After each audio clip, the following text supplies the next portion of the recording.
সুপ্রিয় দর্শক, আসসালামু আলাইকুম। এখন বর্তমানে সবজির বাজারে আগুন, আর এই সবজি বিভিন্ন রকম তরি তরকারি চাষ হয় এমন একটি ক্ষেতে আমরা চলে আসছি, যেগুলো আপনাদের মাঝে তুলে ধরবো। ভিডিওটি শেষ পর্যন্ত দেখতে থাকুন, আশা করি ভালো লাগবে। আমি এখন বর্তমানে যেখানে দাঁড়িয়ে আছি এটি একটি বেগুন ক্ষেত। গাছে বেগুনও ধরেছে, আপনাদের সেগুলো দেখাচ্ছি। দেখুন যে ওলকপিতে ঔষধ দিচ্ছে। সাবিলা ভাই, কি ঔষধ দিচ্ছেন এতে এখন? কি দিচ্ছেন? G5। এটা দিলে কি হবে? এবার এটা দিলে পোকা হবে না, পোকা লাগবে না। মানে যে পোকাগুলো ফসল নষ্ট করে দেয়, পোকা মারার জন্য এই ওষুধটা এখন দিচ্ছেন, তাই তো? হ্যাঁ। আচ্ছা, ধন্যবাদ, আপনি কাজ করেন।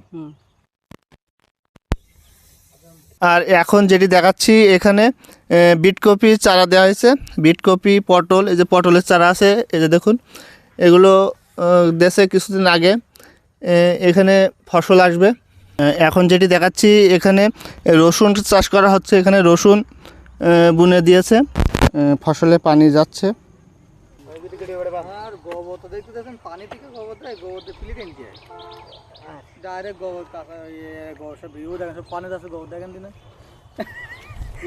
এই যে ছাওয়া হয়েছে, তলায় কি চাষ করা হয়েছে? পালন দেশে, তাই তো?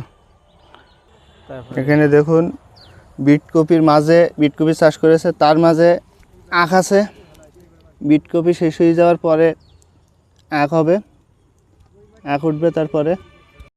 সুপ্রিয় দর্শক, কীভাবে আখ চাষ করা হয় সেগুলো আপনাদের দেখাচ্ছি। দেখুন, আমি এখন চলে আসছি একটি আখ খেতে। এই খেতে আখ চাষ করা হয়।